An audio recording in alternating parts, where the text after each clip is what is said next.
Majority நம்ம எல்லாருக்கும் கண்டிப்பாக புராணங்கள் மேலே ஒரு இனம் புரியாத ஈர்ப்பு இருக்கும். ஃபீல் பண்ணியிருக்கீங்களா? அதே மாதிரி மேக்ஸிமம் நமக்கு புராணங்கள் பற்றி ஒரு இன்ட்ரோ ஆல்ரெடி தெரிஞ்சிருக்கும். அதை படிக்கணும்னு ஆசை இருக்கும். அதில் அப்படி என்ன தான் இருக்குன்னு தெரிஞ்சுக்க ஆசையாக இருக்கும். பட் புராணங்கள் நிறைய இருக்கிறதுனால எதில் ஸ்டார்ட் பண்ணணும்னு ஒரு கன்ஃபியூஷன், அப்படி தானே? ஸோ இப்போ நம்ம அதை கிளாரிஃபை பண்ணலாமா? வாங்க, புராணங்கள் என்ன, எத்தனை புராணங்கள் இருக்குது, அது எதை பற்றி சொல்ல வருது, இதெல்லாம் நம்ம பார்க்கலாம். புராணங்களில் உலகம் மட்டும் இல்லை, இந்த பிரபஞ்சமே எப்படி உருவாச்சுன்னு சொல்லியிருக்காங்க. ஒரு சின்ன அணுலேருந்து அந்த பெரிய பிரபஞ்சம் வரைக்கும், இல்லவே இல்லாத அந்த பெரிய பிரபஞ்சம் வரைக்கும் எப்படி உருவாச்சுது, அதை பற்றின கதைகளை நல்லா தெளிவாக சொல்லியிருப்பாங்க. அது மட்டும் இல்லை, தெய்வங்கள், ராட்சசர்கள், தேவர்கள், இவங்கள பற்றின கதைகளும் அதில் இருக்குது. மனுஷங்க எப்படி பிறந்தாங்கங்கிற கதை கூட இருக்குது. இந்த மாதிரி நிறைய இன்ஃபர்மேஷனை உள்ளடக்கியது தான் புராணங்கள். அது மட்டும் இல்லை, நம்ம வாழ்க்கை முறை, நீதிமுறைகள் எல்லாமே புராணங்களில் சொல்லப்பட்டிருக்குது. இப்போ சொல்லப்படுற ஃபிலாசபி, ஜியாகிரஃபி, மெட்டாஃபிசிக்ஸ், கெமிஸ்ட்ரி இப்படின்னு எல்லா சப்ஜெக்ட்ஸ் பற்றியும் அதுக்குள்ளே இருக்கும். ஆனால் என்ன ஒரு வித்தியாசம், இது இந்த சப்ஜெக்ட் கீழே தான் அப்படிங்கிற அந்த ஹெட்டிங் மட்டும் இருக்காது. பட் எல்லா விஷயங்களும் அந்த காலத்தில் இப்படி யோசிச்சிருக்காங்கன்னா அப்போ எவ்வளோ பெரிய மகாரிஷியாக இருந்திருப்பாங்க இந்த புராணங்களை வழங்கியவங்க. ஸோ எல்லா புராணங்களையும் சொன்னவங்க வியாசர். அதுக்கப்புறம் என்னென்னா, இந்த மாதிரி ஒவ்வொரு புராணங்கள் பார்த்தோன்னா என்ன வடிவத்தில் இருக்கோன்னா, இந்த கதை வடிவம் அப்படிலாம் இருக்காது.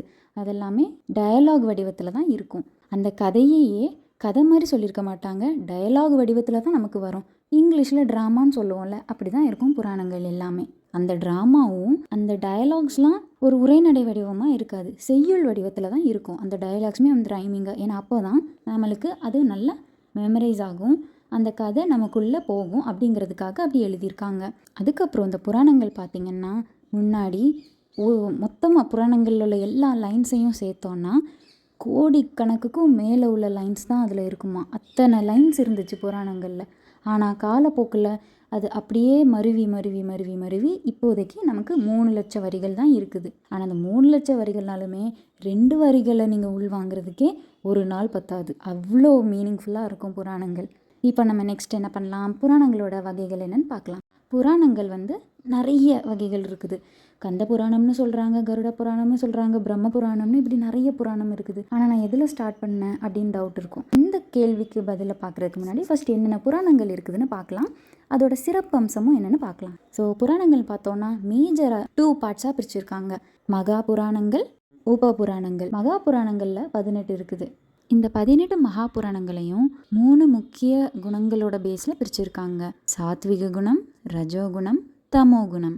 அதாவது ஒவ்வொரு குணத்துக்கு கீழேயும் 6 புராணங்கள் வரும். அப்போது மொத்தம் எவ்வளோ ஆச்சு? 18 ஆச்சா? சாத்விக குணம் பார்த்தோன்னா விஷ்ணு மெயின் கடவுளாக இருப்பாங்க, ரஜோகுணத்தில் பிரம்மனும், தமோ குணத்தில் சிவனும் இருப்பாங்க. இப்போ சாத்விக குணத்தில் உள்ள புராணங்களை பார்ப்போம். விஷ்ணு புராணம், பாகவத புராணம், நாரத புராணம், கருட புராணம், பத்ம புராணம், வராக புராணம். ரஜோகுணத்தில் பிரம்ம புராணம், பிரம்மாண்ட புராணம், பிரம்ம வைவர்த்த புராணம், பவிஷ்ய புராணம், மார்க்கண்டேய புராணம், வாமன புராணம். தமோ குணத்தில் சிவபுராணம், லிங்கா புராணம், ஸ்கந்த புராணம், அக்னி புராணம், மத்ஸ்ய புராணம், கூர்ம புராணம். இப்போ மொத்தம் 18 புராணங்களையும் சொல்லியாச்சு. இதுக்கப்புறமும் ஒரு ஆச்சரியப்படக்கூடிய ஒரு விஷயம் என்னென்னா, ஒவ்வொரு புராணத்தையும் கடவுளோட பார்ட்ஸாக உருவகப்படுத்தியிருக்காங்க. இந்த கம்பேரிசன் எதுவுமே சயின்டிஸ்ட்டோ இல்லை கிரிட்டிக்கல் அனாலிஸ்ட்டோ பண்ணது கிடையாது. இது எல்லாமே புராணங்கள்லேயே குறிப்பிடப்பட்டிருக்கு. ஃப்ராங்காக ஒரு உண்மையை சொல்லப்போனால், புராணங்களை பற்றி படிக்கணும்னு நீங்கள் நினச்சிங்கன்னா தனியாக ஒரு இன்ட்ரோடக்ஷன் வீடியோவோ எதுவுமே பார்க்கணுன்னு அவசியம் கிடையாது. ஒரு புராணத்தில் என்ன சொல்லியிருக்குங்கிறதே அதோட இன்ட்ரோடக்டரி சாப்டர்ஸில் நீங்கள் பார்க்கலாம். முதல்லையே அதை அறிமுகப்படுத்தியிருப்பாங்க, கேள்விகளை கேட்டிருப்பாங்க, அதுக்கு ஒரு பதிலாக இருக்கும். அதுவும் ஒரு உரையாடல் வகையில் இருக்கும். மகா புராணங்கள் பற்றி ஓரளவு பார்த்துட்டோம். உப புராணங்களுக்கு ஒரு சின்ன இன்ட்ரோ போகலாமா? மகா புராணங்கள் பார்த்திங்கன்னா ஓரளவு 18ன்னு கேட்டகரைஸ் பண்ணிடலாம். ஆனால் உப புராணங்கள்னு பார்த்தோன்னா 30க்கும் மேற்பட்ட புராணங்கள் இருக்குது. ஒரு சின்ன லிஸ்ட் மட்டும் சொல்லட்டா. அத்ய புராண, நரசிம்ம புராண, பிருஹன் நாராதிய புராண, பிருஹத் தர்ம புராண, பிருஹன் நாதீஸ்வர புராண, நாதீஸ்வர புராண, ஆதி புராண, ஆதித்ய புராண, மரிச்ச புராண, சௌர புராண, மகேஸ்வர புராண, ஔஷாசன புராண, சிவ ரகசிய புராண, சிவ தர்ம புராண, தர்ம புராண, விஷ்ணு தர்ம புராண, விஷ்ணு தர்மோத்தர புராண, வருண புராண, கிரியா யோகசார, பரசார, சூரிய, வசிஷ்ட, கணேஷ, முத்கல, ஹம்ச புராண, கார்த்திகேய புராண, சம்ப புராண, கலிக புராண, நந்தி புராண, பார்கவ புராண, கபில புராண, துர்வாச புராண, இப்படி 30க்கும் மேற்பட்ட உப புராணங்கள் இருக்குது. ஸோ எதுலேருந்து தான் நான் ஸ்டார்ட் பண்ணுறது அப்படிங்கிறதுக்கு பதில் என்னென்னா, நீங்கள் ரேண்டமாக எதுனாலும் சூஸ் பண்ணலாம்.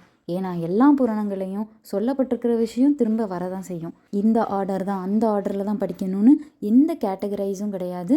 உங்களுக்கு பிடிச்ச ஆர்டரில், உங்களுக்கு தோன்ற ஆர்டரில் நீங்கள் செலக்ட் பண்ணிக்கலாம். ஆனால் என்னென்ன புராணங்கள்ங்கிற லிஸ்ட் வந்து நான் உங்களுக்கு சொல்லியிருக்கேன். எது படிக்கணுமோ அது நீங்கள் ரேண்டமாக சூஸ் பண்ணி படிச்சுக்கலாம்.